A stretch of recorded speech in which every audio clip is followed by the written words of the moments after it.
Hey guys, I'm Si and welcome to ACE Podcast Nation, the home of the Andy Campbell Football Show. This is episode number 118. The show is available live on YouTube, Facebook and Twitter. ACE Podcast Nation, of course, you're home to many other great shows and series featuring top guests, expert analysts and more. So please give us a follow on social media, subscribe to that YouTube channel, click the bell for notifications, and you'll get a little text every time we upload or we go live. And of course you can get the audio versions of every show we do at the usual podcast and radio platforms. And if you want to keep it just football, streamline your experience, you can follow at A.C.E Footy Show on all social media platforms. But just as we wait for those various platforms to fill up a little bit, a big thank you to Black Diamond Sports. Black Diamond Sports is a global sports agency representing sports stars from around the world. For more information, you can visit their social media pages and, of course, their website, links to which are in the description below and the closing credits at the end of the show. And they're making some moves in the last 12 months. All sorts of things going on, signings and hirings. It's very, very exciting and interesting to watch.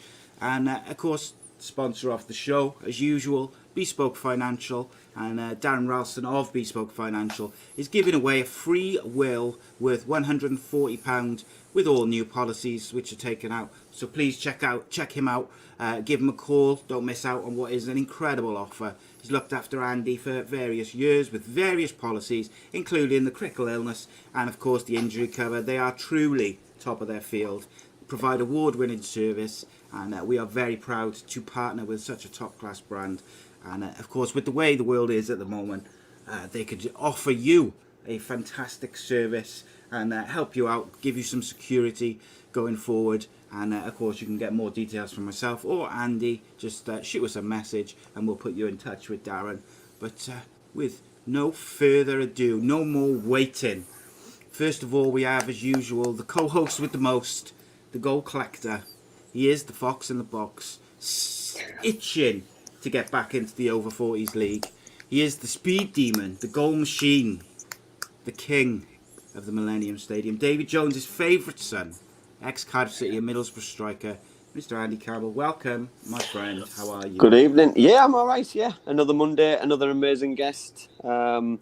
There's something about this show side because I remember when we had Michael Morrison on from Reading that he came on the show on the Monday. He scored on the Saturday morning for Reading, and our guest scored yesterday. So we're either a lucky omen, by the way, or we're just very selective. We're very selective, by the way, on how we do things. But no, really excited. I followed our guest for quite, not in a stalky-ish way, as a football person. For quite a while, and yeah, really excited to dig deep on how things are going. Indeed. Anyone watch the rugby? Rob Boyle would like to know. What happened? I didn't. I don't know. I don't follow rugby, so I really don't care. I did actually, and I expected it. So yes. Yeah, well, but my dad was crying. No, I didn't. Don't stop. Phenomenal refereeing. You need to bring VAR in, the football style VAR into rugby, I think. But we are very excited to welcome tonight's guest, ex Boro ladies winger and currently plying her trade in Italy's Serie A. It is the uber talented Tyler Dodds. Welcome, Tyler. How are you? And first thing you should know is, how do you pronounce the name of your current club? As far as I'm aware, it's Pomigliano. I like that. That's what I thought. Is that what are you going to say? Because do you know what? I thought you were just about to do it. Yeah. Do it wrong. Well, when I first come here, I was like, I play for Pomigliano, but apparently you don't say the G. So I was saying it wrong. It's a full 2 weeks. Yeah, silent G. I like it. Always get done by the silent letters. You'd be right in Welsh. There's all sorts of weird combinations. Double L is like a... And all sort of strange. But what we like to do, Tyler, to get us into the show, ease you in nicely, and just let the viewers get to know you a little bit, is what we call the Magnificent Seven, which is 7 quickfire questions, and you just say the first thing which comes to mind. You can give examples or reasons if you so choose, or you can just give one word answers. It's entirely up to you. Okay. But yeah.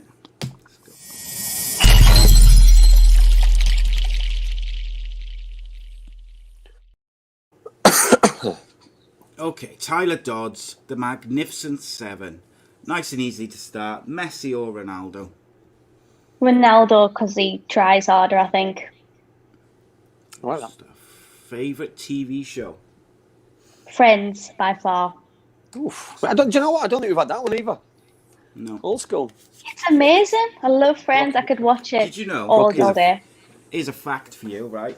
When in the last couple of seasons of Friends, they got the main actors got paid £1 million per episode. Now they make £31 million a year from Friends, and they don't even make them anymore, just from reruns and Netflix deals and stuff. Incredible. There you go. Wow. Fun fact for the day. And next question, nice and easy. Boro or Italy? Oh, that's not easy. You're joking. Oh. Grenade. Sorry, Tyler. What I forgot to tell you is we do throw in a few choice questions to catch you off guard. Right, yeah. Gotcha. Well, I mean... Easy. Just upset the people where you're far away from. It's dead easy. Ben won't mind. True. I'm going to go with Italy because I get to play football every single day. Hey, there you go. There we go, yeah. That would have been my answer, by the way. That would have been my answer. So, a couple of nice easy ones then. Who is the best female footballer in the world currently? Probably Lucy Bronze. Okay.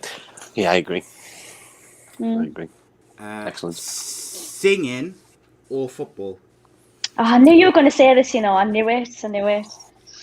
Well, I love both, which is why I was always at Middlesbrough for so long, because I got to do both.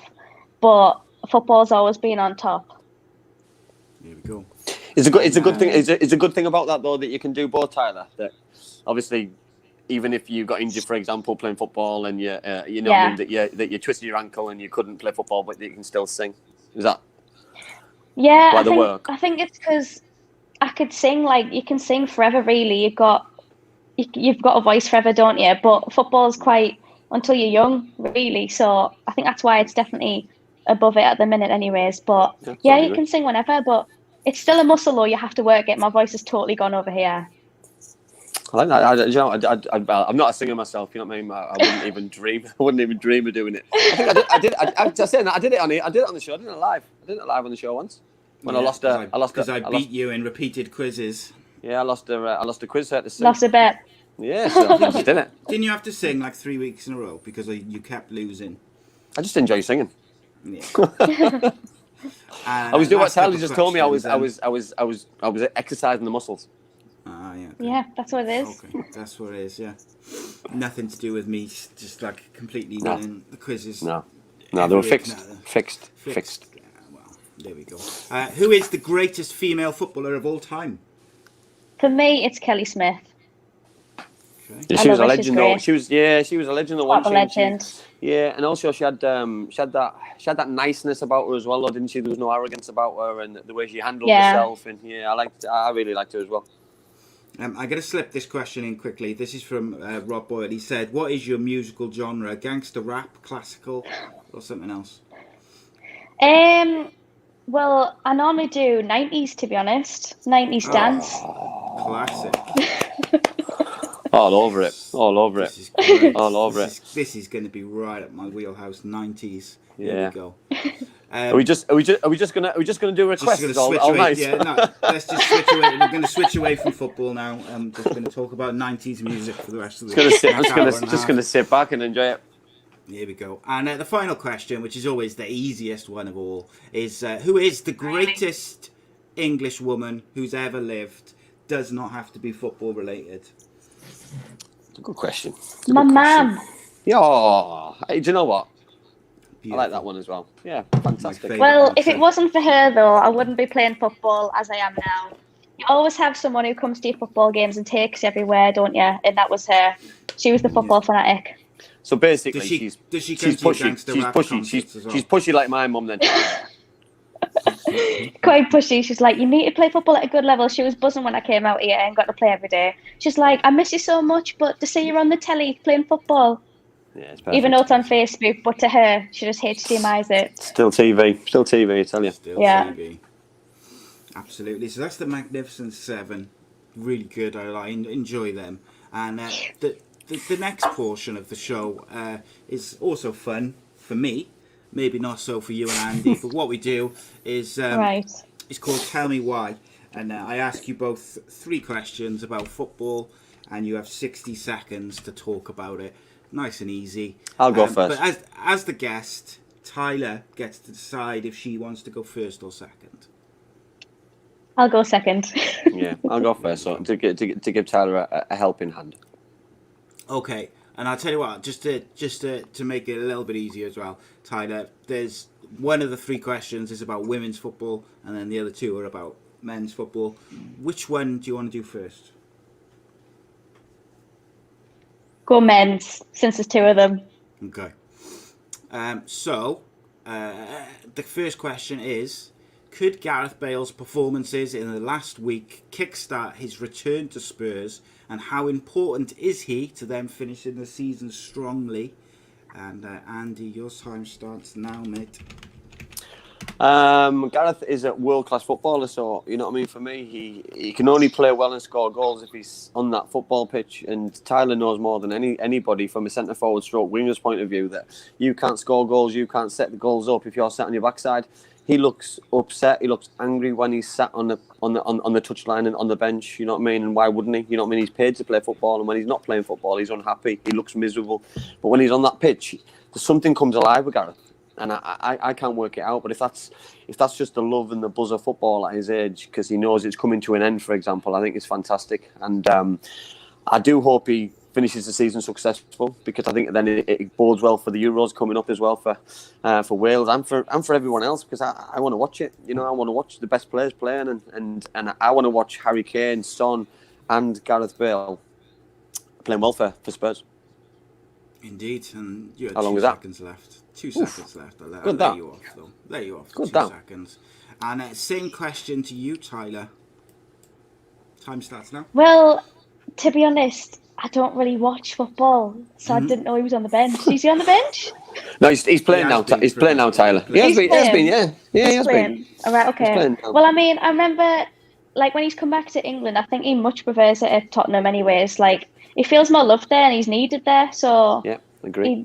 Especially for a winger or a striker, I've been saying this today, actually, I'd say we're the more weaker-minded people on the pitch, and you need the love and that from everyone and the positivity in order to actually play well and do something for your team. If you're not wanted, that's it, you're a gunner, personally. So I just think he has to have, I mean, it's difficult with having no fans there, obviously, because of COVID and stuff, but at least the teammates and the manager, they need to push him in the right direction so he can play good. He's amazing. I totally agree. 5 seconds left there. I like that. It's good. On that point, though, you know what I mean? Tyler just said it there. You know what I mean? You've got to feel loved, and as a player, you know what I mean? Tyler's a player. You know what I mean? And to play your best, to score your goals, to look like you're enjoying it, and to enjoy it, you've got to be loved, and someone's got to put their arm around you. You know what I mean? Sometimes when you're not playing very well, it's called tough love, and that's somebody having a go at you to try and get the best out of you. They still like you. You know what I mean? They're just trying a different tactic to get the best out of you. Doesn't mean they don't. You know what I mean? Doesn't mean they don't like you. It's listen. I'm guessing Spurs need Bale more than the other way around. You know what I mean? Because they can't get positive results without him. So you know what I mean? Mm-hmm. Yeah, it's a tricky one. I think it's so hard because he has played so little football over the last couple of years. So to expect him to come in and just hit the ground running at Spurs, I think was never going to be that realistic. And you can see when he's played for Wales in the last 12 months or so, he hasn't quite looked as sharp, and he hasn't quite looked he hasn't been as influential as maybe Aaron Ramsey or Daniel James or some of the other players than he was in the past. But he's also getting older as well. I think Spurs need him at the moment because I totally agree. Those two wins in the last week have really come at a time where Jose Mourinho was under a lot of pressure. I think one of the questions on Tell Me Why last week, mate, was is he going to be looking towards leaving Spurs if he can't get it together? So it's interesting. Tyler, do you want to go first or second on the second question? Oh goodness. I'll go first for this next one. Okay. You'll be fine, Tyler. You'll be fine. Now that I know that you don't watch football, one of these questions could be really hard. So I'm going to give you the other question first then. Okay. So the question is, who do you think is going to win the Women's Super League this season and why? Your time starts now. I'm going to go with City just because I like Steph Houghton. I think they've got... Obviously, I remember when I played at Sunderland and I played at their ground, and they've just got so much... Like, the facilities are just amazing, and they've got so much help and support from the men's team these days. Like, I just think they've got everything in them that they can win, and they've got so many good players on the team as well. Like, I just don't know how they can't win it, to be honest. I think they're the second at the moment, I think, if I'm right. Yeah. Like 3 points or something. But, so I think Man City, I'd stick with Man City even with, like, the men's. I just think I like Man City. I think I like the colours, to be honest, but the players are good as well. Indeed. But Man City. Yeah, 10 seconds left, so I'll give you that. That's fine. Okay. Andy, same question to you. 60 seconds starts now. I'm going to agree with Tyler because I just think Man City for me they're the best. They're the best club. You know what I mean? They ran the best way. They were a little bit disappointed last year the way that things ended. Obviously with the season being voided, etc. I'm sure Chelsea won the league because of what happened, and it was obviously disappointed for them. But they won 4-0 yesterday. I do like so many of the players. You know what I mean? I know my eldest daughter was a big Steph Houghton fan, and we've been to Wembley to watch Man City beat Birmingham a few years ago in the FA Cup final when they won 4-1 or 4-2, and it was just an amazing day out. I love White up front. I think she's a very good goal scorer. Is that 60 seconds? I'm not letting you. I'm not. No, you got 20 seconds left. I'm not letting you off. I thought I heard the beep. I thought I heard the beep. That was all. No. I think they've got some. Tyler mentioned her earlier on. Lucy Bronze. You know what I mean? Lucy Bronze. She went away to go and play in the Champions League, to go and play in France for Lyon for the best of the best, and then all of a sudden came back. The reason she came back is because she's played as the biggest club in the world. Yes, indeed. Looks like it could be quite close though, because Chelsea are currently top on 38. Then you got Man City on 36, and then Manchester United are on 32. So it is like the top three are sort of well clear, or 4 points clear of 4. Yeah. Looks like it's going to be between the three of them. I think it'll be between the top two. I think Man United. I watched Man United a couple of times, and I think they'll be good in a couple of years if they consistently carry on the way they're doing things. They've got a good manager. But they've only just started. They've not long been going, have they? The United women's team. And this is we have this conversation a lot. This is what frustrates me about the way women's football was initially set up, particularly with the bigger clubs.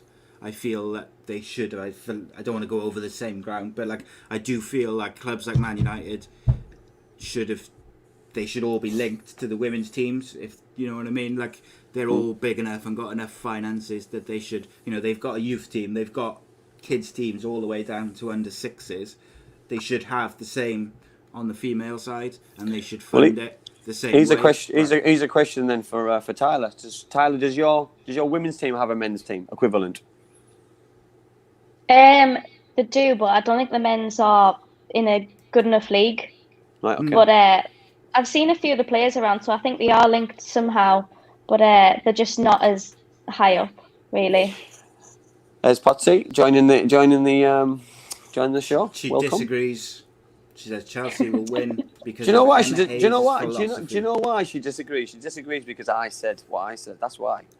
Yeah. And she'll text me now. And she'll text me now and try and wind me up so I laugh on camera. That's what she keeps doing. She keeps doing it. So we've had a few questions already for Tyler, so we'll go through some of those now. But we sent some nice messages as well. Danielle Cox says, "Hi Taylor, I think you're the bestest ever. Can I have your autograph, please?" And there was virtually. Very kind indeed. Oh God. Christiana, I'm going to butcher this name, so I apologise straight away. Christiana Kimau, maybe. Hi, Ty. I'm a fan of yours. Loved your goal yesterday. Popular already. Oh my goodness! Bringing the fans in.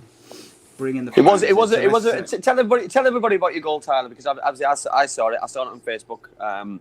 yesterday. I missed it when the game was on, by the way, so I'll apologise for that. So I watched bits of the game and I missed your goal, so you know what I mean? And it didn't get the replay because it was live on Facebook. I know. I missed 2 of the goals, actually.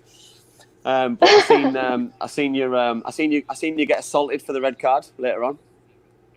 Yeah, honestly. But tell everybody about the goal, though. What was the goal? How did the goal come about? What was the goal like?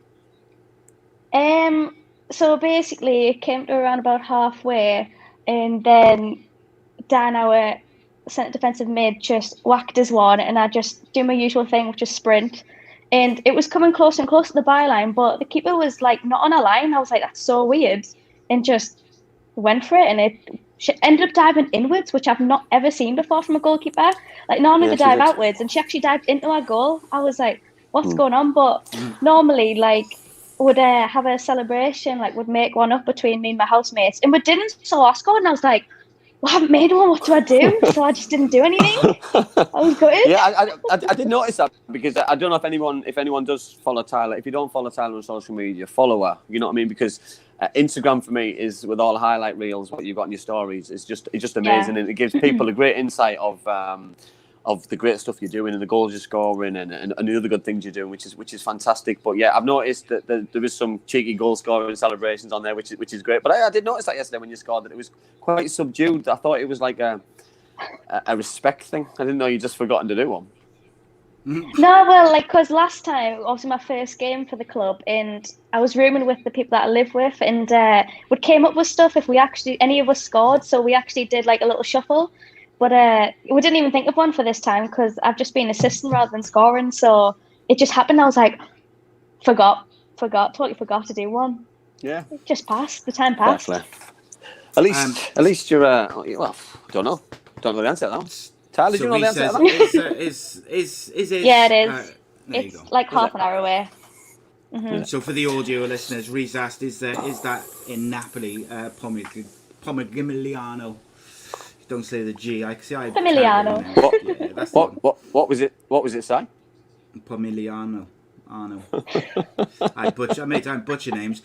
The funniest thing is on the fight show is me and Danny trying to pronounce all these fighters' names from around the world, and it's embarrassing at some points. But the worst thing is, he can't even pronounce his own fighters' names, like the ones he trains day in, day out. It's bizarre. But anyway. Yeah, but I wouldn't mess with Danny. No, well, yeah, he's bigger than me. He's bigger than all of us. What was it like playing against Juventus? Despite the results, you played in a deep role, which is out of your comfort zone, and I thought you played exceptionally well. The stats don't lie, and that's from Tat Taylor. I mean, just to play against Juventus was like a bit crazy to think that you've played against the top of a Serie A team. But yeah, we had different tactics for that game, which was I had to follow the fullback, which she wanted to run up and down the pitch all game. I was like, come on, give us a break. But we didn't really get to, because we wanted to defend so much, because we didn't obviously want to get hammered. It was different. We didn't get to counter as much as I'd hoped. I think I got maybe 3 or 4 chances where I got to pass the ball or run up the pitch. So it was definitely difficult, because I'm not much of a defender. I like to attack far more. But it was a great experience.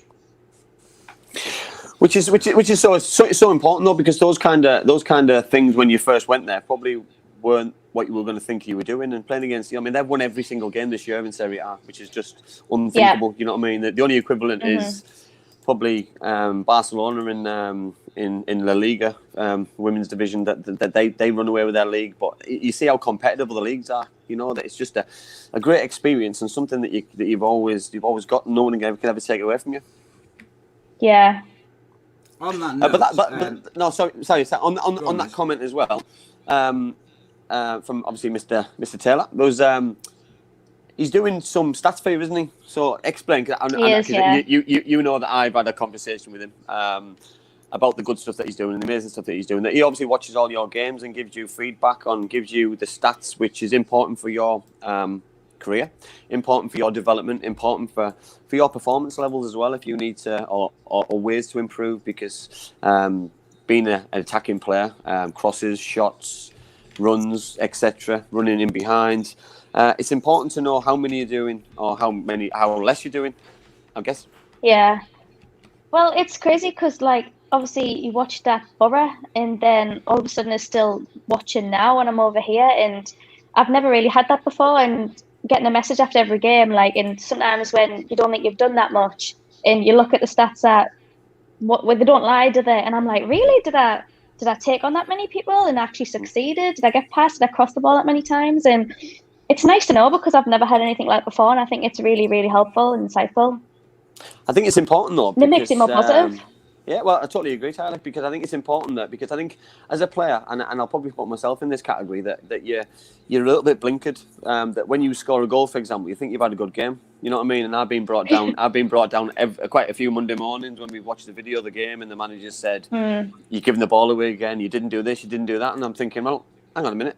I score in another 20 minutes, so wait till he says something good. But you know what I mean? They're looking at the bigger picture, the whole performance, and you know what I mean. Whereas some games when I didn't score, and you're a bit down in the dumps, you're a bit doom and gloom, that you don't think you played very well, and the manager says, or the coach says, that's the best you've played this season, and you're thinking, hang on a minute, you know what I mean? But they're doing it off the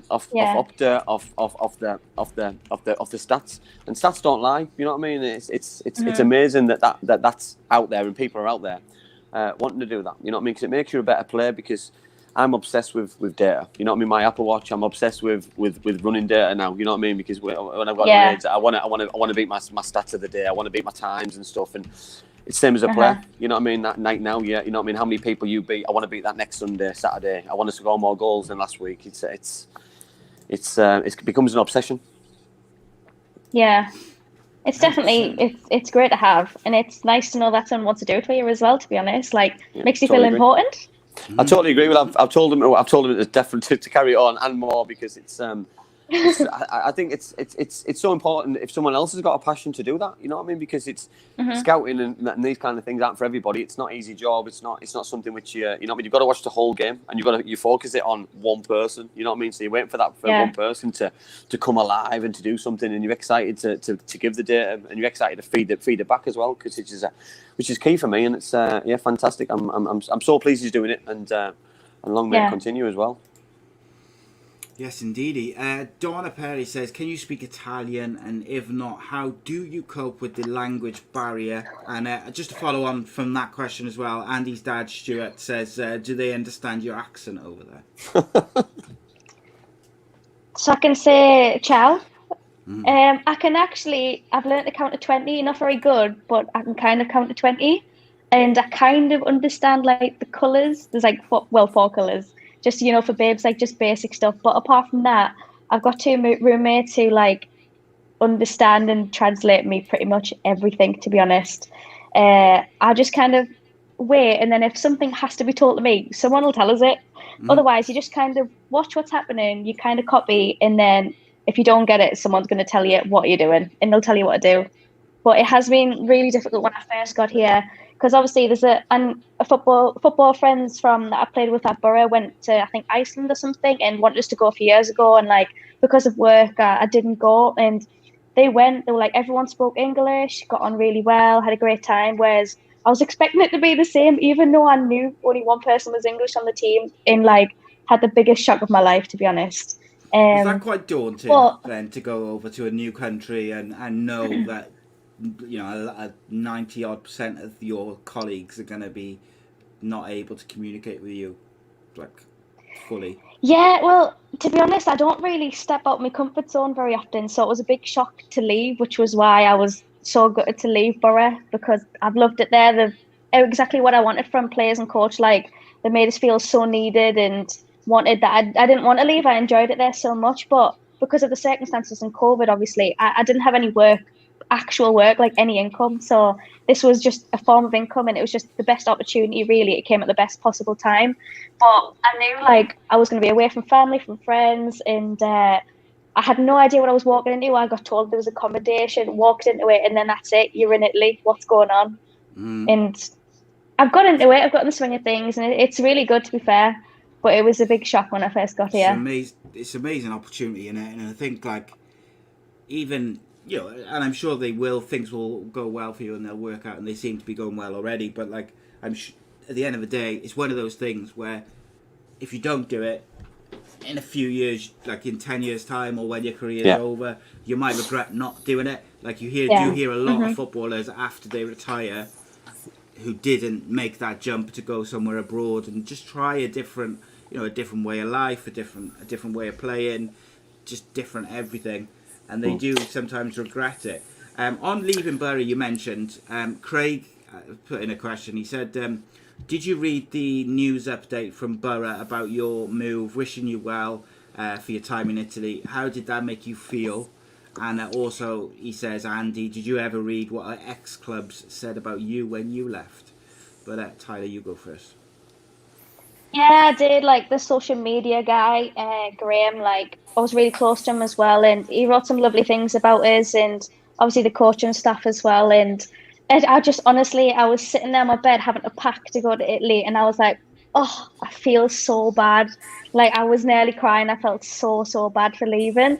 But at the end of the day, like the season's finished. So if I did stay because of obviously loving it there at Boro, like I wouldn't be playing football because it stopped completely the season. It's heartbreaking because what are people meant to do in the world? Like you want to see your friends, you want to keep fit. I don't like running. Who likes running? Like you want to play football with your mates. Yeah, so totally agree. But yeah, it was lovely what they said. On that point side, that Graham Falk he does an amazing job at Middlesbrough with the ladies. Loves it. He has a huge passion for it. You know what I mean? Videoing the games, his interviews, his social media, the way he does it, the way he handles himself with the girls is just superb. He's he's loved by everybody. You know what I mean? He does a great job, and I've never come across anybody who said a bad word about him. He's absolutely superb, absolutely superb. One question I wanted to ask you, Tyler, about obviously the football language. So you know what I mean? Is it the same? So you said earlier on about obviously if you didn't understand it, you just watched and got on. So when you're doing some tactics or when you're doing some training, do you just watch and just guess, or do you just know by the way that things are getting set up? Oh, not by the way they're getting set up. I mean, we do the same warm-up every day, so I know what I'm doing now. But like in terms of the drills, they'll explain stuff in like anything that's really important, like the amount of touches. The girls that I live with will translate it straight away. But you just kind of let the others go first, watch the drill, and you pick it up. So that's what I do anyways. Yeah. I used to do that all my career. So I was one for not listening. So it doesn't matter if it was English or Spanish or Welsh or anything. I just didn't listen. I was a bit bored and idle. So Rob Boyle sent in a question, and he said, "I'd like to put this question to you all, especially as we have a lady professional footballer on today. I'd like to know everyone's thoughts on Madeline Wright." So just for anyone who doesn't know, Madeline Wright used to play for Charlton. I believe, Andy, you said she played for Wigan before that. Not Wigan, Millwall. Before that.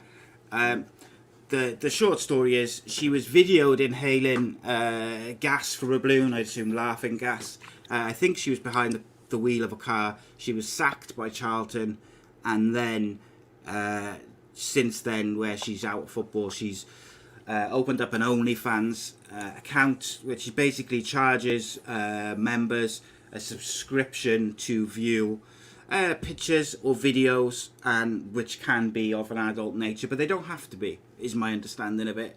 It's just basically private pictures which are shared with people, and I think from what the news report says, the lowest tier I think is like 25 quid a month.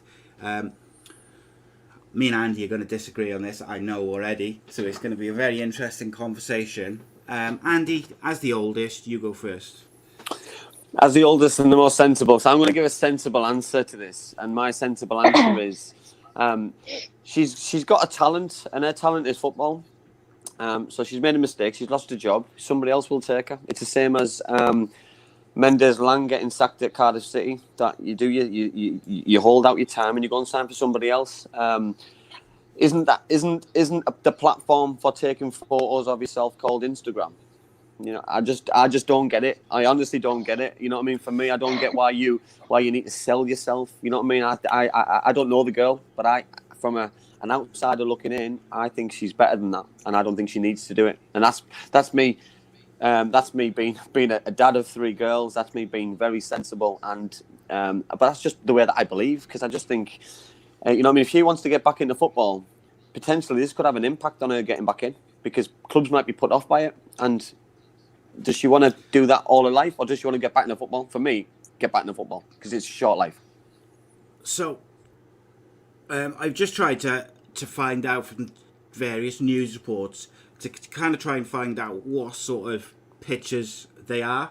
So, like, to me, like, at the end of the day, she's got to pay her bills. She's no longer getting money from football. She's still got, I would imagine, rent or a mortgage or whatever. She's got a house and stuff to pay for.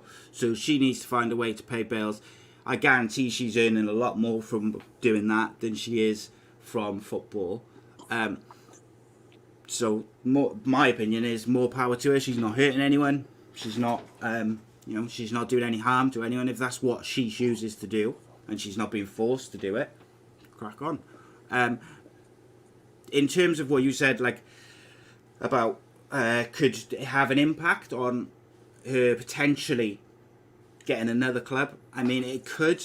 I don't know what the content is behind the paywall or whatever. Like, if it could be, because not everything on OnlyFans is of a adult nature or of a sexual nature. It can be just pictures of just private pictures of you doing whatever in your house, playing with your dog, whatever, but you don't want everyone to see and people want to watch them, whatever. But so she could be just posting pictures that a lot of girls and boys post on Instagram anyway, in bikinis and by swimming pools and all these different things. But then make it do it on Instagram, make it private, make your account private. But then she won't get paid there. But then that's not going to pay her bills. Well, that's my point. You know what I mean? It's I just don't. No, it's not for me. It's not for me anyway. You would rather her starve and not pay her bills? It's not a starve, is she? Then have people paid to look at her photos. I'd prefer her to go and use her talents effectively and go and start for a football club. But if she can't if no one will touch her at the moment with regards to football because of that. Someone will take her, because the minute she signs for a club now, she'll have to stop this page, and then she's got a decision to make. Does she stop the page to play football? If I'm a chairman of a club, I wouldn't. If I'm a chairman of a club, I wouldn't be happy that's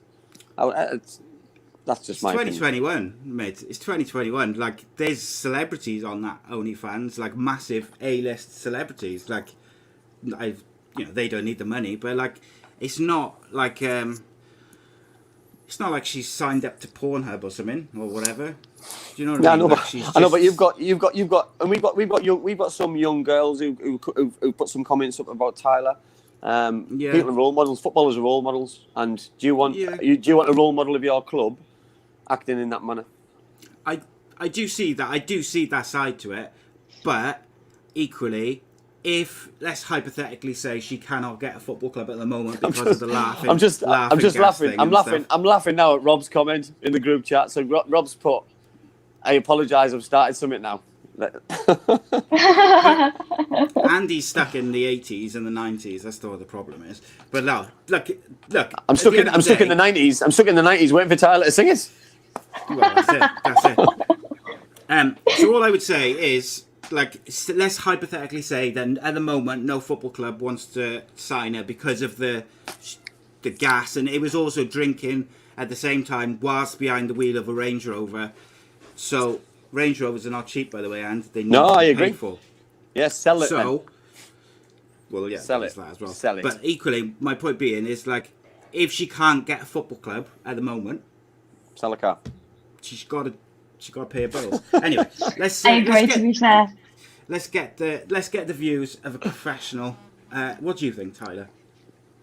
I just think, one, you shouldn't be doing that whilst you're driving.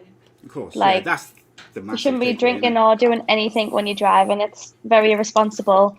But I agree with the whole role model things. Whether you're a big player or not a big player, there's always still little kids or younger girls looking up to you, whether you think they are or not. And I just think, I wouldn't be doing that. But if she's confident enough to do that and she wants to do that, and if that's where she wants to go in life, then go for it. But if you've got a talent playing football, especially in League 2 or anything, play football. You can only do it for a certain age, and then fair enough, you can only do that to a certain age. But it's whether you want money or you want to do something you love. Because I can't imagine I'm loving that, to be honest. Maybe loving the money, but football is so much more enjoyable than waiting for people to watch your photos. But also, surely say that comes to an end as well. You know what I mean? Because someone younger comes along and takes better photos. Yeah, exactly. So it's the same, it's the same thing. I don't like the difficulty I have with it is I don't know what she's posting. So I'm obviously talking about it very generally. Like, she could be posting stuff which is more problematic. It could be in football kits. Yeah, she could just be. She could literally post a photo a day, just sat in a different football kit each day. What's wrong with that? And she gets paid for it. It's no different. Like, I suppose you'll never know unless you pay for it, really. Yeah. Well. But on that though, yeah, I'm sure there's certain things on Instagram which pay very well. By the way, because I know a lot of people who get paid quite heavily from Instagram.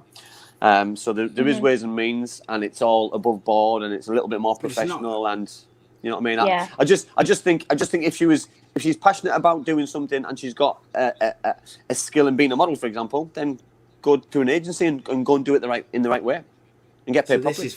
This is firing up a massive debate. So Charlotte Potts, obviously also a professional footballer, says, "I agree with Andy. We need to let me screenshot that. Younger players setting a bad example will attract the wrong behaviour." I agree with that. I do. But then Lorna obviously says, "Would you say the same if it was a male player?" It's different. It's tricky. Like my biggest thing with it is I don't think she should be criticised for doing what she wants. If that's what she wants to do, then great. If she get paid to do what she wants to do, fantastic. It's her business. It's her body. It's her. And again, I will say I don't know what she's posting. So, but it's up to, as long as she's not being forced to do it, I have no problem with it. But there will probably come a point where she needs to decide, am I doing this or am I going to try and get back into football? Because I don't necessarily agree with the football clubs having a say in it, but I do agree with young fans and stuff, because that can have like a big effect on young people and particularly kids' behaviour when they see footballers. Imagine if it was Lucy Bronze. So Lucy Bronze has just won the Ballon d'Or, and she thinks, you know what, easy money. I've got 1 million followers on social media, so I can get all this money. She would lose respect overnight, massively lose respect overnight. Yeah, So if she's losing respect overnight, I've got more of an issue with her doing laughing gas and drinking behind the wheel of a car than I have with having an OnlyFans page. Like, I've got the issue of a video of herself driving. Yeah, you know what I mean? It's ridiculous, mate. It's outrageous. Ludicrous. You know what I mean? It's just madness. She should have been, arrested, charged, whatever for that. And I've got more of a problem with that. Like I said, there's a load of A-list, and I'm not talking like Z-list celebrities who will do anything for cash. I'm talking like A-list celebrities are on that. It's not as what's the word? It's not as like seedy, and it's quite like it's quite a professionally run website from what I'm talking generally because I'm not massively familiar with it. You'll be very surprised to know that I don't have an OnlyFans page myself, but maybe further down the line is something that I'll look into. It's in the pipeline, isn't it? It's in the pipeline. In the pipeline, mate. That's the big news that I was talking about the other week about the members only pages. Me and Andy are going to open up an OnlyFans page, especially. Yeah, that's not going to happen. But at the end of the day, be minus. Yeah, we'd be paying people to please come and watch. No, I do see both points of view, but I also, as a middle-aged man, Andy, don't think we have the right to tell any person, but particularly any woman, what she can and cannot do with her body. No, I totally agree. I totally agree. And you mentioned earlier on about being 2021. And the good thing about 2021 is that everyone's allowed an opinion, and your opinion is correct. That's a good thing about 2021. Yeah. So everyone's correct. She's correct because she's doing it. I'm correct because I don't think she should be doing it. There we go. Yeah, let's move on. But, we could talk about this. It's one of those which will go on for ever and ever. At the end of the day, I think we just all need to accept that I'm right, you're wrong. Let's just move on. No, it is what it is. Let's get back to our guest and her career. But that's an interesting question, nonetheless. Thanks, Rob, for ruining the show. Just taking completely over and just But it is what it is. It is what it is. Andy, do you have any regrets? That's what Riverside 2019 says. Do you have any regrets which don't relate to Dave Jones? Listen, we all make mistakes. I've got no regrets in terms of football regrets. Every move what I did, everything that I did on the pitch, off the pitch, which involved my football career. No, I don't regret. No, there's things that I would change differently. It was a different culture when I played. A different culture. Living life. Life off the pitch was probably better than it was on the pitch. Being a footballer back in the 90s, which was so much fun. Now it's a little bit more a lot more professional. The word alcohol is a swear word, where the word alcohol was about rehydration. So it was different. It was different back then. But no, listen, I don't think you can ever look at regrets in football, because if for me, the decisions you make at the time and the decisions that you think are the best calls. Tyler, Danielle Cox asks, has the experience with COVID and not being able to have family come to see you or for you to go home been?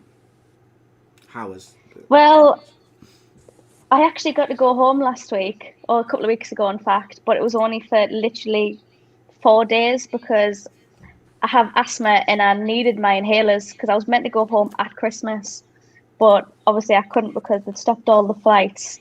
So I got to go home and have Christmas in February for 4 days, which is why I missed the game last week because obviously I had to quarantine.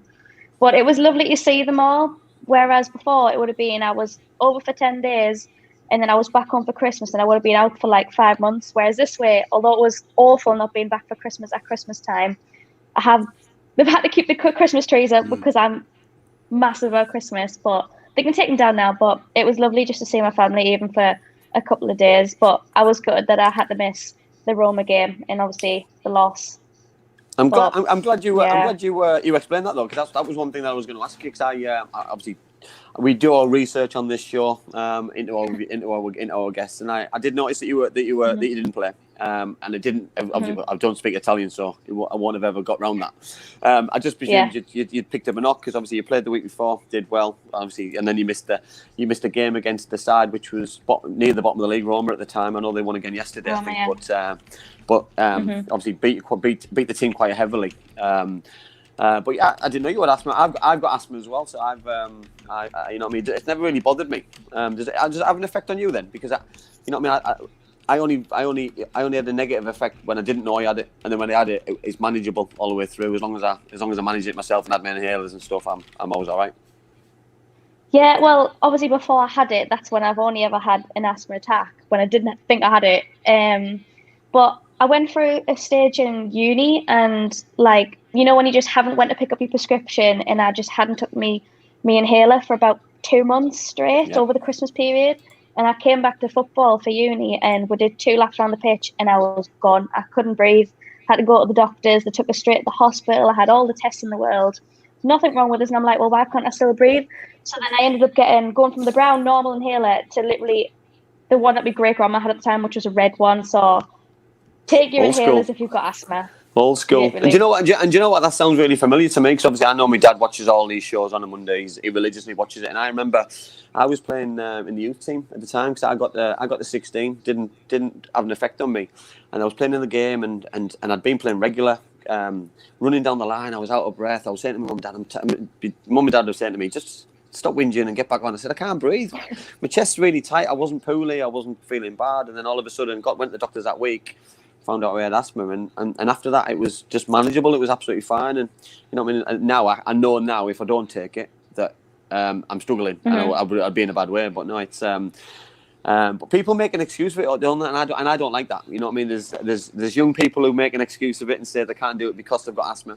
But when I see, you know what I mean, Paul Scholes is probably the most famous professional footballer who's ever had asthma. Never once ever came out and said he did. It was just a thing that he did. Never made an excuse. Played at the very top. One of the best players in the world. You know, I mean, obviously yourself. You know what I mean? It's nice to share those experiences and not hide behind it and be embarrassed, because I was never embarrassed. You know what I mean? I used to take it in front of people. And people would look at me and go, "What's he doing?" You know, I'd be like, "Well." Everybody always does that. Yeah. Always. I mean, it's the face. They think I'm doing something wrong. You know what I mean? And even when I finish, I'm like, "Do you want some?" You know what I mean? It'd be like, "No, you're all right." And they still don't have that knowledge and education of what I'm doing and why I'm doing it. Yeah, I mean, a lot of people just obviously we're athletes and we can still run because we take the inhaler. But if we don't take it, then we're going to die on the pitch. We can't run. But my brother is the worst for it. He's like, "You haven't got it, man. It's psychological." I'm like, "Are you joking? Are you actually joking?" Honestly. I love that outlook, though. I love that way of thinking of that way of looking on it, because it's just quality. You only get that from family members, or don't you? You know what I mean? It's just. Oh yeah. I'm lucky. I'm lucky because my brother's got it as well, and my brother was a professional footballer, and I play over 40s with him as well. So every time I forget my inhaler, I'm dead easy. I just go and use his. So it's like share alike. So it's fine. Yes, indeedy. Got another question. Tat Taylor says, Tyler, where would you like to be in the next 4 years within the game? Oof. Good question. Good question. In 4 years. I don't really know where, but I'd love to be in a top league in 4 years' time, wherever that is. At the end of the day, I've not been here long. I'd love to get to Serie A with Pomigliano, and see if any opportunities arise after that. Maybe he's playing Serie A, maybe he's England, maybe he's anywhere. Anything could happen now with the situation with COVID. But yeah, 4 years, hopefully just improving and playing in a top league somewhere, anywhere. Well, Donna Perry, to follow on that question, Donna Perry asked a question earlier on in the chat. It's whereabouts is your team in the league right now? So obviously you won yesterday, which put your team in number 1, which is fantastic. Number 1. Really pleased and really proud when I seen that yesterday, which is great. And I think you've got a game in hand as well over either second or third, which is obviously important. So is it the same format as they have in England? Is it one? Because I think the championship to go to WSL, it's only one more goes up, isn't it? Is that the same in Italy, or is there more? No, so over here we'll have the first 2 go up to Serie A and 4 go down. All right, okay, good. All right, so okay, that's even better then, isn't it? Because it gives you an opportunity then to progress on, to finish the season in style. Because what an achievement that would be! You know what I mean? The first season there to go and mix it week in, week out against some of those sides, and like you just said there, though, because I think the aspiration and the career and professionalism, individuality has got to be that I want to play in Serie A. If that's for the team I'm playing at now, which is great, you know what I mean. But you know what happens, you know what I mean. Other doors open because people see week in, week out, and you know what I mean, and people talk, people watch the games. I'm guessing over there religiously, which is great. Like here. So yeah, hopefully things can work out the way. And I so hope you get the Serie A, because it's be such an achievement, you know what I mean. And to have a competitive game against Juventus, you know, you could be the first team to take points off them in probably 2 years, because the way that they oh my god, doesn't look like they're anywhere near getting points taken off them. Nah, they're so good, so good. Tyler, I'd like to take you all the way back, to the beginning. And I sent you some questions over the weekend about how things started and how you got into football. So I'm going to ask you a double question. So, how did you get into football? And also, did you play alongside boys when you were growing up? Because I know Bassie said the same thing, Charlotte said the same thing, and Fran also said that they'd all played with boys at some point, help with their physicality, but it's not always for someone. You know what I mean? My daughter plays for Middlesbrough Girls. Ben's her coach. And she's never really played with boys. She's never been in boys' teams. She's always played and moved up with girls. Well, when I first started, I was 4, and I don't even think there was girls' teams then, to be honest. So as far as I'm aware, because I've asked my mum this question so many times, but she said there was a football in the back garden. I was just drawn to it and started kicking it. So she took us to a team, and because my brother was 2 years younger, he had to get dragged to football as well. But being 4, going to football and you're playing with the boys, I was shoved in goal. Why put the girl in goal? It's so unfair. But yeah, I was with the boys team until, when it was my age, you had to move at 11. You weren't allowed to play with boys at 11, which I thought was so unfair because I've always played with boys. Like, most of my mates were the lads, like in the street at the football. And I had to move because of the whole school rules and all that. So I ended up going to... Thankfully, they changed that rule, didn't they? So that changed about 5 years ago. So that changed to 16, to the end of school. That's much better, yeah. Yeah. Yep. They should definitely have it longer because you play better. Like, the boys, when you're that young, they don't care if you're a girl or not. You just play. No. There's no, like, I'm not going to kick her because she's a girl. There's nothing like that. You're too young to even think like that. But yeah, I moved to a girls' team when I was 10, and it was completely different. It's like you go from the lads where everyone's about the same, and you go to girls, and it's like, this is too easy. Like, it was non-comparison until you get, obviously, I went to Centre of Excellence like a few years later where the standard was different. Which is absolutely fantastic. So what did you learn then from being with the boys? Was it the competitiveness? Was it the physicality? Was it what was it? What excited you and you enjoyed the most about it? I just think that everyone was about the same standard. Like, everyone would shove each other the ball. Everyone would run about the same speed, and I don't know. I just think if you're a girl that can play football, and then you go with girls who don't just want to play, it's just too big of a gap. Like, I think whilst you can play football, you should be with the lads because so many more lads do actually play football at that age anyway. So there's just too much of a gap. Like, just play with lads whilst it's quite physical. And like, I think girls are meant to be taller than boys anyways in the first 10 years, 15 years. So it's not anything like that. It's just get stronger. I think it's all about respect as well, Si, for me, because you know what I mean. I'm probably going back a long time, but there wasn't as much respect. You know what I mean. I remember when that rule changed. That I was working in secondary school at the time, and there was I picked a girl in my team, in the boys' team. You know what I mean. The rules had just changed. It was a year 11 game. She was a very good player. It took so much convincing parents, etc., convincing her to play. She was desperate. She didn't want to play, but I made her play in the end because I told her how good she was and believed in her. And I could hear things being said. I was refereeing the game. I could hear it during the game. I could hear it before. And I just pulled these lads to the side of the other team and just said, listen, I guarantee you at the end of this game, your outlook on the whole thing will change because she's the best player on this pitch. You know what I mean? And I'm saying this as an ex-professional footballer who's played at the top level in the Premier League and played for my country. She's the best footballer on this pitch. And in an hour's time, I want you to come and tell me that I'm right. You know what I mean? And she didn't upset anybody. She went on that pitch. I think she scored 5 in the game, but it made the group stronger, and everyone just stopped at times and just went, "She's a girl." Do you know what I mean? But she's better than us. She's better than me, and you know what I mean. It's fantastic. You know what I mean? That opened my eyes a little bit, and opened other girls' eyes who were sat watching, thinking, I'm going to play with the school team, and I want to play because, you know what I mean, or I'm going to play for the boys on a Sunday or on a Saturday morning, and you know what I mean, because if so and so's doing it, I'm going to follow suit, because I think it's so important that that it happens, because, you know what I mean, people.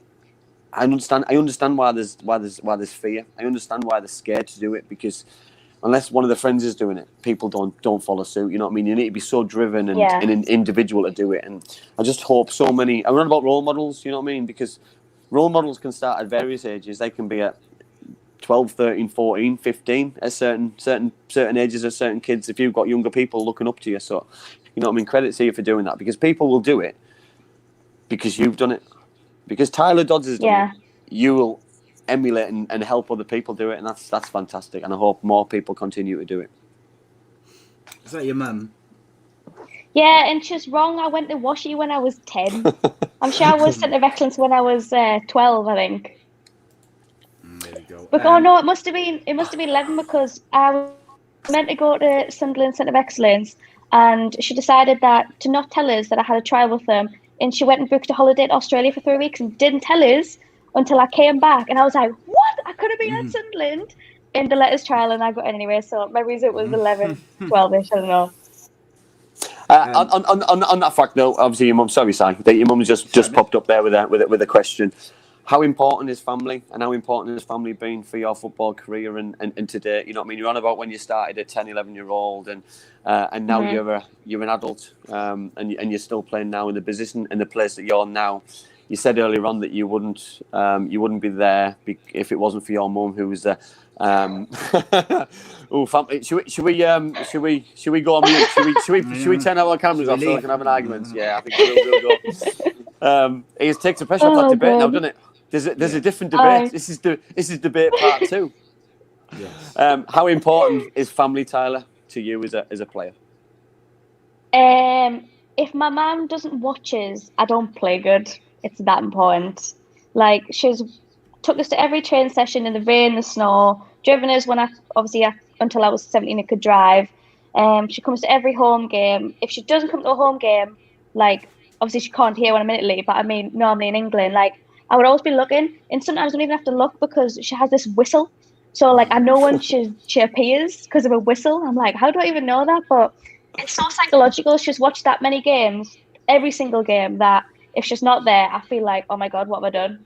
Like, and then I'm like, what am I going to do? Because my mum's not watching us, like, shouting on, because you know she's there because she goes, shoot! That's about it. What's her feedback like after the game? Is it positive? Is it constructive? Is it negative to get more out of you the next week? Because I'm only saying that, you know what I mean. My mum and dad were great with me and my brother. You know what I mean. Every Sunday when we used to sit on the dinner table having a Sunday dinner after we were kids and we were playing, that, you know what I mean, we'd always talk about the games and it'd be constructive. You know what I mean, that we want more goals or we want to be better. It was only to try and get more from us. But if it wasn't for my parents, same thing. I wouldn't be sat here on this show because I wouldn't have achieved anything. I kind of do the rounds, so I always ring my mum first, and she'll give us our honest opinion, but it's never too mean. If she thinks I've had a bad game, she'll tell us, but she'll, like, make it a bit nicer. Sugarcoat it. Yeah, she sugarcoats it. I asked my brother, and no matter how good or bad I played, I've always played terrible. There's always improvements to make. I'm like, thanks for that. And then, yeah, I mainly just got my mum, to be honest. But, I mean, I'll ring my dad or my boyfriend. They'll give us their opinions. But, to be honest, my mum's opinion is the best opinion. I need to meet your brother, because your brother's not coming out smelling roses on the show, is he? Because he's coming out with this brother who's saying how bad Tyler is, and she's lying about her illness. Fabulous, love it. Honestly, love it, absolutely love it. And do you know what though? It's just typical brotherly sisterly love. Yeah, I agree. It's like brother on brother. It doesn't get any better, I tell you. So we've got loads of questions. Reese David Evans said, is it easier to stand out though for scouts if you play in an all-girl team that has girls who standard is not as good as you're used to? Or if it, I think so. Yeah? Yeah, I mean, I think it's difficult, Tyler. I think it's difficult. Sorry to jump in. I think it's difficult for a girl to be scouted playing in a boys' team, because boys, the scouts will be looking at the boys. You know what I mean? And there potentially there won't be a girl scout watching the game unless they know that a girl's there playing and someone's told them to go and watch it. And this is where the scouts aren't aligned. This is where the clubs aren't aligned. This is where, let's say, Newcastle United, for example. Who's your support, Tyler, by the way? I just picked Newcastle out there just for this. Newcastle. Right, yeah. So let's say Newcastle United, you know what I mean? So Newcastle United men's scout and Newcastle United women's scout or girl scout, you know what I mean, should be talking to each other saying, I watched Wallsend boys playing the other day and there was a girl playing, you know what I mean? She was amazing, go and watch her. You know what I mean? All it takes is a little conversation like that, but because they're not aligned and the clubs aren't working together, that point doesn't get across, where Tyler will have to wait until she's probably gone on a trial to a centre of excellence and gone around the hard way, and I think that's so unfair. You know what I mean? Boys don't have to go on these trials. Boys have to just play on a Sunday and get invited to places, which is just so unfair. So unfair. Mm-hmm. I just think when you're playing for a girls' team, though, like if you're with your friends or something, not everyone plays because they like to hang out with their friends. It's not necessarily because they actually like the sport. more than anything. So like I remember being in secondary school, and I had to drag my friends to play football just so I had a team, because if they didn't join the team, there wouldn't be a football team for the girls. Like, and I wasn't allowed to play with the boys, so it was just so hard. Yeah, I've been there. I've been there. I've done the same thing. So when I worked at the secondary school, I went to the best player in the team and said to her, "Get me a team." You know, I don't want to waste my time trying to talk and trying to convince people to play when I just know I'm just talking rubbish. Where I knew the best player could get 5, 6, 7, 8, 9 players to go and play for us in a 7-a-side game, and you know what I mean. So that's your job for the week, and you know what I mean. Peer pressure and friendship goes a long way. You know what I mean? Because and you know what you said earlier on about if you were here with your friends and with your ex-teammates, that you wouldn't be doing what you love and that they're not given an opportunity and a platform. And it's the same in schools. You know what I mean? If it wasn't for those people pushing others along, they wouldn't do the things, and they would never find out that they're good at something. You know what I mean? Because some people are very good at something. Some people have got the natural ability. You know, I watched Tyler on a video. I watched the game yesterday. Natural ability. You know what I mean? I watch other kids and people growing up and players who don't have the natural ability side, but they have that tackling ability. They have that fitness. They have that aggression, which doesn't always happen in the women's game. You know what I mean? You can get through a career sometimes by being an enforcer, for an example. Someone who tries. Someone who gets stuck in. You know what I mean? In midfield, who just like running around, and you know what I mean. There's been plenty of players who've made a decent living out of doing that. Spot on. I like. I think sometimes, particularly at a young age, where not everyone is like football crazy. Some kids just want to do something or play sport or whatever. Those ones who really get stuck in and just try hard and like the team aspect of it, and the aspect of getting stuck in and having a bit of competition, but it might not necessarily be about football. They, in the parks football particularly, like at a young age, those players are really important. Like they're like the foundation of a lot of the teams, and they allow the players like Tyler to go and score like 40 goals in a season and all the things that usually happens. I totally agree. So there was a question from Tyler's mum about why she didn't take that penalty yesterday, and I was going to ask that. I was going to ask that later on, because have you got a designated penalty taker, or is it? Yeah. So Pina takes the penalty, so actually took a penalty in the first half, but she got subbed off near the end, and obviously that was near the end of the game anyways, and there was already 2 people wanting it by the time I even got up from the ground. I was like, I'm not going to fight over it. If they want it, they can have it. I've been told off for not taking it by every family member, so. Si, I wouldn't like to be Tyler's mum later on after the show finishes, because I think she's going to ring her. I think she's going to ring her up. Yeah, I think there's a fun. Well, my brother's already texting us saying I'm making them look awful. So, what's his name, Tyler? He's not that bad. He's called Reese. Reese, I love you, mate. You're having a cracker. Star of the show now, straight away. So we had a couple of earlier questions. First of all, Gaz sent a super chat, so we must make note of that. He says, top show, fantastic discussion on Madeline Wright.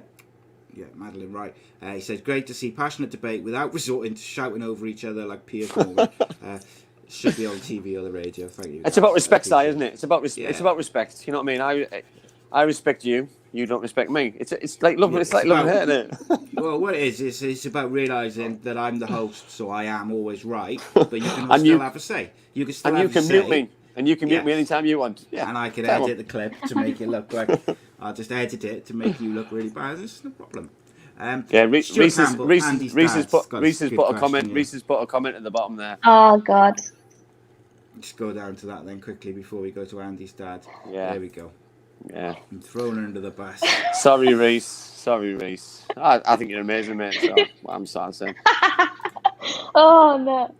Right. I want to get through a couple of these questions because we got there's a few new viewers, so I want to get to those. Andy's dad said, Tyler, you mentioned university. What degree did you get, and will you ever use it? So I did an undergrad and I did a master's. My undergrad was sport management, and my master's was business with marketing management. Have I used them?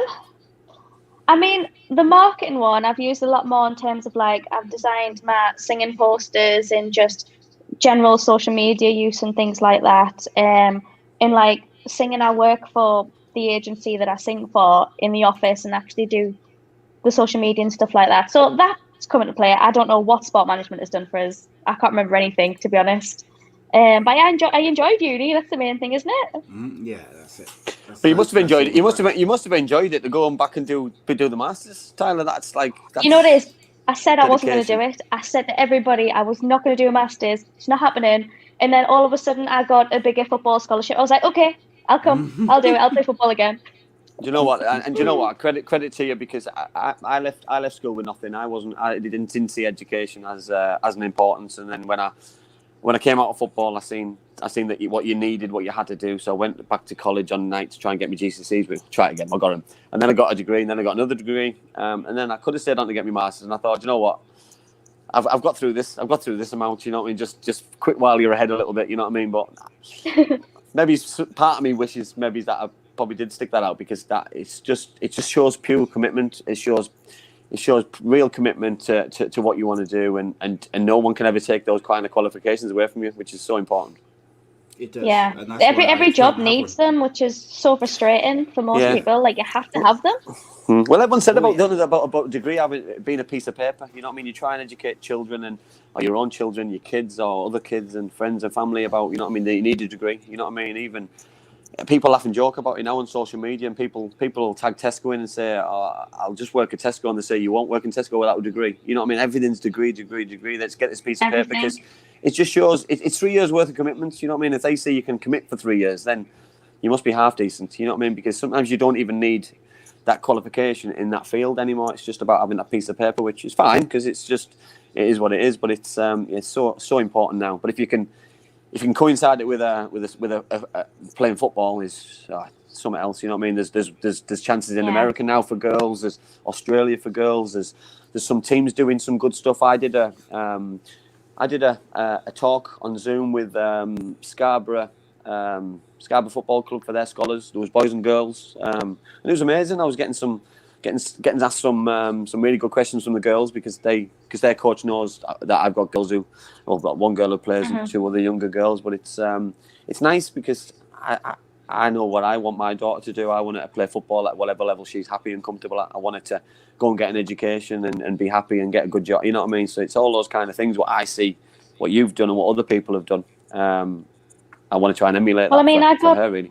I got great football experiences just from being at uni. Like, in my first year, we got to do like a pre-season abroad in America, which was amazing. But then from being at uni, I got selected to trial for like the World University Games, which is like by far my best football experience to date, which was just amazing. And that's only just by having a degree that I could do that. So there's loads of stuff that can happen from it. It's just going through uni to do it. Well, it opens doors, doesn't it? You know, it opens huge doors. You know what I mean? I see different places what are linking with certain clubs. You know what I mean? I know Stockton Town have just linked with. Stockton Town just linked with Middlesbrough Ladies as well. You know what I mean? The college and the football club. So Stockton Riverside College, linked with Middlesbrough Ladies team over the last couple of days on social media. So it's things like that. So it's if they can get some kind of scholarship out of it, it will make the girls better. It'll give them a platform for the younger girls to go and play for the main team, and it'll make them stronger as well. And it'll give the girls a qualification at the end of it, which is so important. Yeah. So, a couple more of these questions then. We got Christiana asked, how do you feel about the promotion? How do you feel about promotion? Will you make it? And do you feel pressure about it? I think it's too soon to be like cheering us on that we're definitely going to make it. There's too many games. There's at least 10 we've got left. So I don't think we should be celebrating yet. I know we've been top a couple of weeks now, but I mean, I'd love to make it the Serie A. I know that the top two can go through, so we are in a good position so far, but of course we'd want to be number one. But there is a bit of pressure, like there's a lot of pressure to score goals, or at least to assist goals, or to be involved in them, because you need goals to win at the end of the day. But fingers crossed we can train well and just keep going the way we're going, really getting points on the board. You got a couple of decent games coming up, haven't you? I know you're playing two teams in the next two games in the bottom four, so hopefully couple more goals from you. But the league doesn't really make a difference. Like, I swear, like, every team is just good. The numbers don't make a difference. They're just so random. You expect to play bottom of the league and then they beat one. So it just makes no sense. Well, that happened. That happened in the game that you weren't playing, wasn't it? You got beat by Rome. Was it 4-1 when you didn't play? And obviously they were. I think they were bottom or second bottom at the time. So you know what I mean. That probably shows that that's quite true, really. Yeah, it's just all over. You just got to try every game. There's no point going, oh well, the bottom of the league. We don't need to change the players up. You have to try every game. We need every 3 points we can get to get promoted. I agree. Tyler Gavin says, would you come back to the English League to play in the future? Yeah, for sure. It's obviously just COVID at the minute is why I came here in the first place, and I'm enjoying like getting to train every single day and play. So it would obviously be different going in England because I would imagine I'd have to still get a job again alongside football because it doesn't pay enough. Like, which is why I've never really tried to pursue it as much as I should really. But hopefully it can just keep getting better in years to come, and fingers crossed I can play and not have to actually get another job alongside it. Cool. Is that the short term then aspiration? Is that to stay abroad then? Either stay in Italy, get promoted, or to move to a different country and keep aspiring to playing full time? At the minute, I just want to get promoted, and hopefully that's going to open doors, whether I stay here and play in Serie A, which would be amazing, or whether teams would want us back home or teams anywhere. At the end of the day, I just want to play football and have fun. That's the main thing. Do you know what I say? It's so refreshing to hear. You know what I mean? I know Tyler was quite worried, by the way. So all of you, Tyler was quite worried about coming on because she doesn't watch football, which is fine. You know what I mean? It is what it is, isn't it? You know what I mean? But she's very good at what she does, so which is even better. But to hear someone so refreshing about their outlook on games, you know what I mean? I've got 10 games to go when I'm a player, when I'm a manager, and I'm top of the league. I'm saying I'm getting promoted. I don't care. I'm saying it. I'm not sitting on the fence with that one.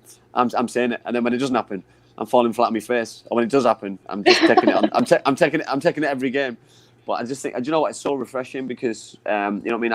I've seen how well you've done this year, but that's because you're taking every game as it comes, and you know what I mean. You see the games yesterday. You know what I mean. I know we're having a laugh and a joke, and your mum saying you should have took the penalty, but that's just the kind of character you are. That you're a team player. You know what I mean. You're a team player. You're pushing everybody on.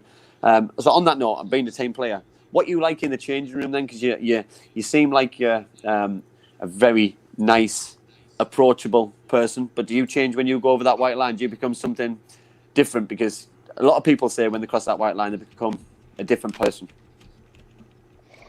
I'd say outside of football, I mean, I'm friendly, like I'm happy all the time, etc., etc. But as soon as I put my boots on, I'd say I think everyone needs to come together. It's not a me show. It's an everyone show. Everyone has to pass. Everyone has to shoot. Everyone has to be together. Like, I wouldn't say I'm not very talkative on a pitch.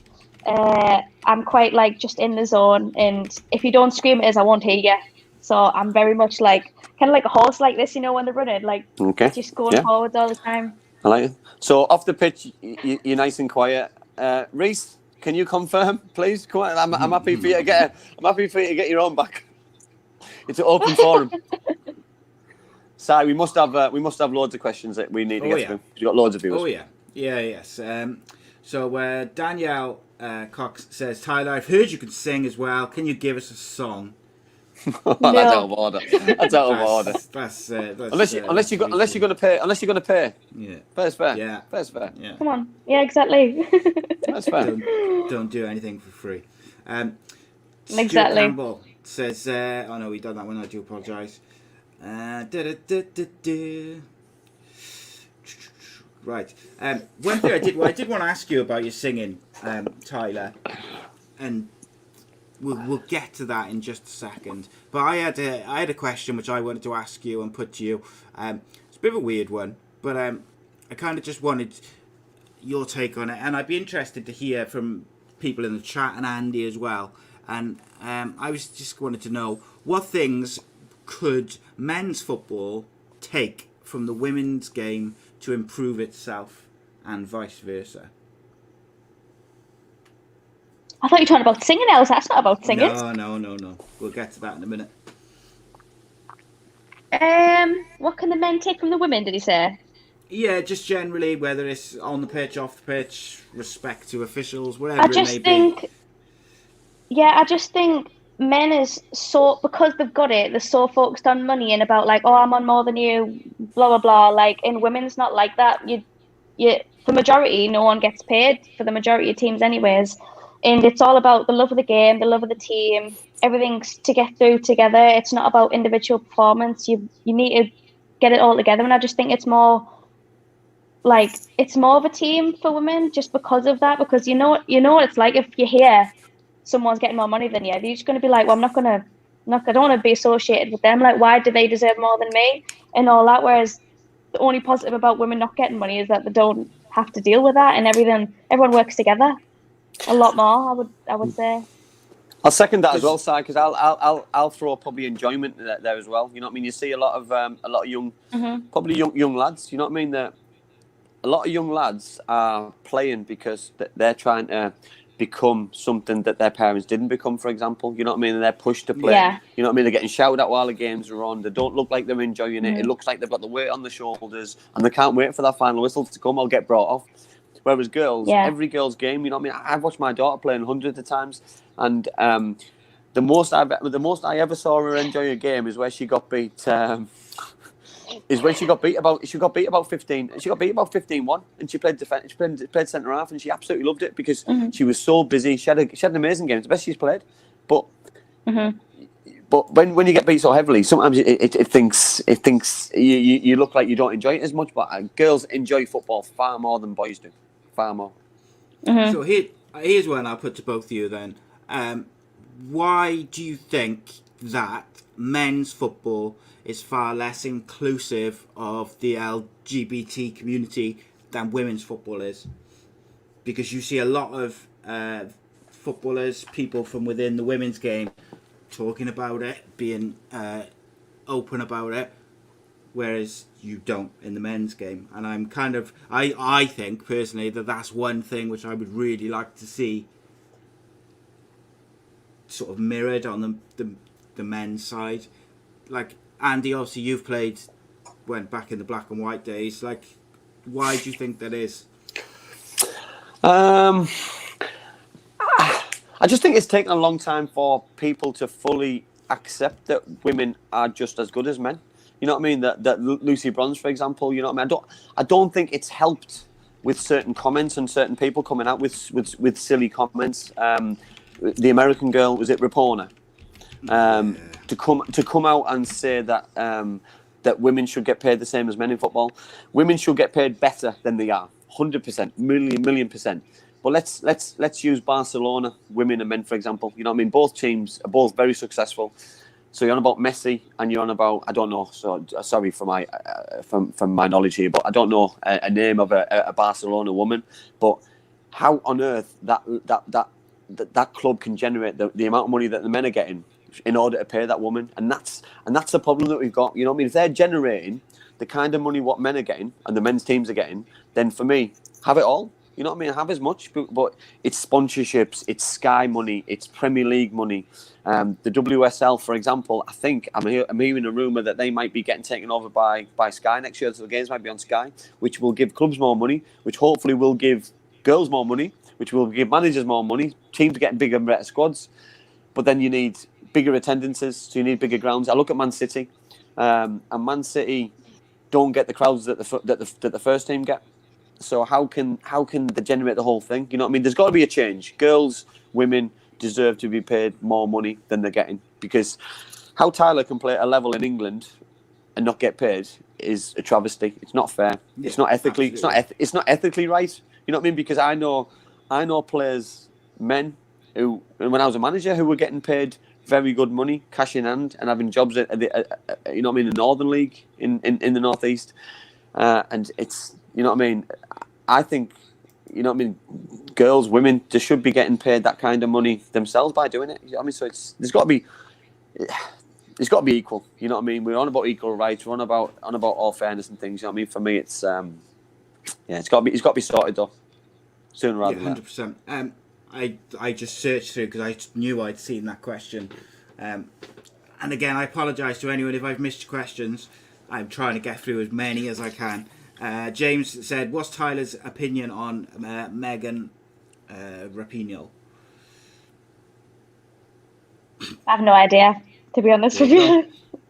There you go. I think, like Andy's just touched on some of the controversies. She's not afraid. What I respect about her is she's not afraid to kind of give an honest opinion, say what she thinks. I like that because she seems to be trying to make change for the right reasons. Yeah, I just think she's going about it sometimes in the wrong way. She comes across a bit. I said something earlier on about we're in 2021. You've got an opinion about something. That's your opinion, and it's right. And I agree with that. So Megan's comments, what she said that women should get paid the same amount as men. That's her comment. She's right.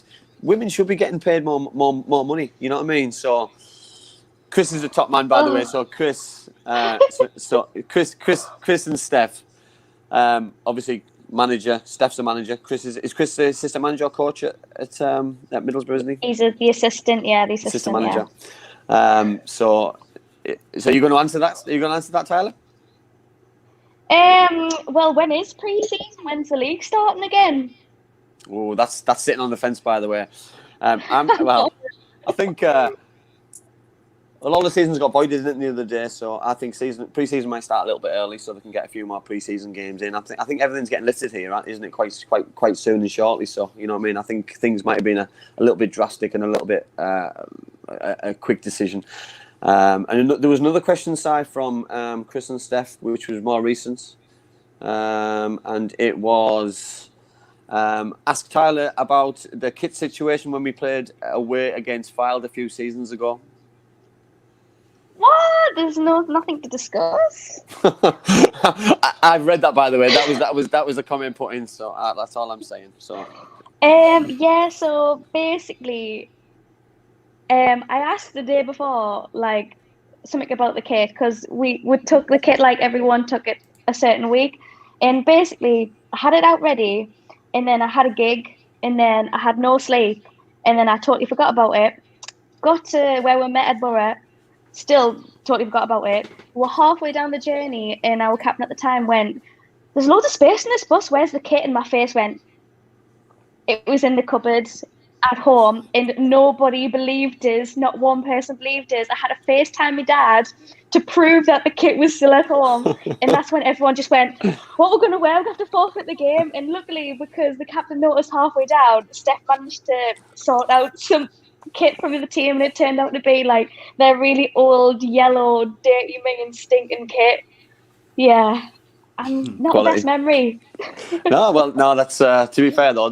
But do you know what though? Those are the kind of stories and memories which bring teams together, because I bet you had a right laugh about it. You know what I mean? Obviously, Steph can laugh about it now. You know what I mean? I bet there wasn't too much laughing on the bus. Yeah, I can imagine that Steph and Chris weren't best pleased. But no, listen, those are the kind of things that will bring teams together. You know what I mean? And team camaraderie and just team morale. You know what I mean? Because if that was two or three seasons ago and they're still talking about it now, you know what I mean? Just shows how together the group was and how much fun it was. You know what I mean? The trips to the games. You know what I mean? Because I bet, you know what I mean, there was no better. I used to love bus journeys. You know what I mean? And traveling to games. You know what I mean? Because you know what I mean. You're looking forward to it. You're having a laugh on the way down, and then on the way back, if you lose, yes, you're disappointed, but you can get over it very quickly with a bunch of people that you like. You know what I mean? And if you win, it's amazing. Yeah. There's a bit of a swell happening on the group, on the various chats of people asking for Tyler to sing us out at the end of the show. There's even a couple of requests in there, like the Friends theme tune, but it started off with one person and it's kind of like spread throughout. There's a few people asking now, but David here says, will Tyler ever drink instant coffee again? Never. I wasn't really into coffee back home, and I've tried out here, and it's addictive. It's lush. It's got to be like a nice cappuccino out here, and The pizzas over here as well is phenomenal. I mean, I know I'm an athlete and should be eating pizzas, but one's not going to do anything, is it? No, too nice. I'd be living on pizza and coffee by a weekend. One a day won't do any harm. By the way, just go on, crack on. Yeah, exactly. The way I look at it, Tyler, is you've just got to work harder tomorrow. Yeah. Well, I've got 2 sessions, so yeah. You can have 2 a day then. One for dinner, one for tea. Exactly. It's so nice. I have the rest in the morning as well. Donna Perry says, did you have any singing lessons? Nah, never. I mean, I was brought up in a singing family and I was always really, really shy as a kid. And I didn't actually know I had a voice until year 7, where my dad ended up buying some kind of like recording stuff just on a laptop and a microphone. And I recorded a song. And at the time, you could send songs on your phones. Like, it's not like these days where you cannot send them. And it went viral in year 7 and everybody had me singing a recording of, I think it was Left Outside Alone. And everyone was playing it. I was like, what's happened? What does this mean? I'm so confused.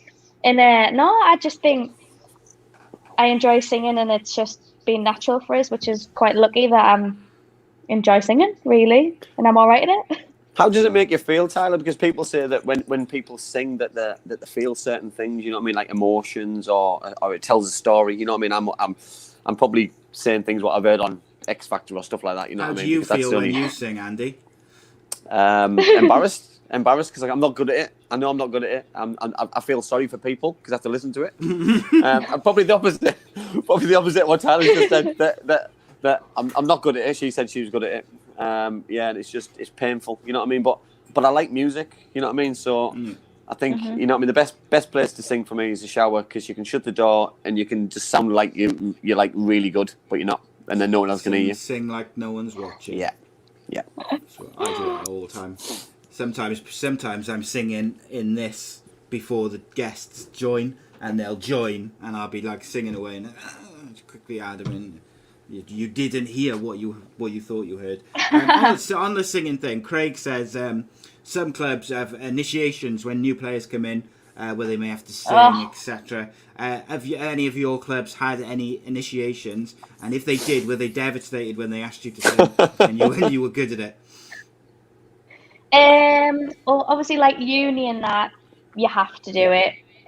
But even here, they knew I was a singer before they even knew I played football. Even though I was coming to play football, it was crazy. Like, they're really big on music over here, and I've had been initiated. I had to sing in front of everyone. Whereas I don't mind if I've got a stage and I've got a microphone, I'll sing happily to anybody. But to actually sing with like nothing, just your voice, it's my job. I'm professional. Like, I like to do it properly. I'm really OCD. Like, you wouldn't want to go and play football without your boots on or like in flip-flops or something. Do you know what I mean? So why would I want to sing with no equipment? It's just, so I like to do it properly or not at all. Really. You should have sung. You should have put yourself out your comfort zone and sang something like Pavarotti or something. Though, you know what I mean? Like, really got into them. Like, just threw something back at them. I'm showing me age there. By the way, that's Italian 90, wasn't it? That's a long time ago. Go back to the start of the show and just throwing out some gangster rap, and there you go. So Gavin says your mum and your brother want you to sing us out as well. As I said, it's getting more and more. Your mum said she's got a Dodds number 7 shirt on. Oh look, there's more. Look, they'll be there for you. I think that's a Friends reference, isn't it? But it's an interesting comment by Reese. I wanted to just quickly reference because obviously I asked you that question about the difference in the men and women's game and the LGBT community and like the differences in how it's sort of talked about and dealt with and whatnot. And he says, how do we know that players aren't open though? We seem to be demanding that a player announce their sexuality to the world. It's a personal and private matter. For all we know, there could be plenty of players who've come out to teammates. They just don't announce it to the world. And I think that's spot on. One of the things which really frustrates me about like every few months or every like so often, you'll get like media or someone from the PFA or the FA saying how they want like a male footballer to publicly come out, and I just think why would you want to put them under that pressure in what can be a very difficult situation anyway. I don't understand it. If people want to discuss their private lives, they will. If they don't, then leave them alone to be private, is my opinion. But it's a good point, Anne, isn't it? Yeah, listen, it's everyone to their own. I've always wondered, you know what I mean? If everyone to their own except Madeline Wright. Yeah, well, basically. Clear, yeah. Well, not because she's chosen to come out with something, hasn't she? She's chosen to come out and do something public. You know what I mean? Yes, it's not announcing. Yeah, it's not public yet. It's not announcing anything. But I've always wondered, you know, if there was anything that I wanted to announce public, would I do it? Am I strong enough to do it? You know what I mean? I fully respect people who can come out and give some private information about themselves. You know what I mean? And because, you know what I mean, there's a few reasons behind it. It can help them improve themselves. You know what I mean? It can help them get over whatever the issue is. You know what I mean? And be for the mental health as well. You know what I mean? What's going on? You know what I mean? Things are bad at the best of times, you know what I mean, with what's going on. So if this can help individuals or groups or whoever, other people, then it can only be a positive, right? Yeah, of course. I just think that the authorities and the media shouldn't be building it up and putting pressure on players to do it, because I just think it's got to be a personal choice. Like, just me speaking for me, like I don't think I'd be strong enough to do it, whether it was something like to do with sexuality or something that had happened to me or anything like that. I don't think I'd be able to come and talk about it publicly. So people are different, all human beings are different, and I just think I don't like the constant or the semi-regular pressure on trying to get like. It's almost like this. It's like we've got to have a current footballer or a current male footballer who comes out as like gay or whatever, and it's why? Like, why? So I didn't even want to download TikTok on my phone because I was embarrassed about putting videos of myself dancing on social media. That's why I just didn't do it. I couldn't buy it. It looked so much fun what everyone was doing, but I just couldn't buy into it. I just couldn't put myself in that situation because what the feedback could have been like. I just, you know what I mean? There's my regret. I regret not doing it. Indeed. Do it now. Do it now, yeah. I'll dance if you sing. I've already got TikTok, man. It's really addictive. Not that you put videos on, but honestly, you just keep scrolling. 2 hours has passed. Well, I've never known how it works. So what do you do? Do you copy someone doing it? There's just loads of trends, and there's some silly trends, but everyone just does it to go on like a For You page or whatever. But you don't have to do it. You can just watch. It's like Instagram. You don't have to put pictures on, but you can search everybody. Tyler, bear in mind, I'm older than you. You know what I mean? I'm older than you. I'm older than you. I'm not as cool as you. Right. Last question then. Danielle Cox says, "What do your housemates think of your constant singing?"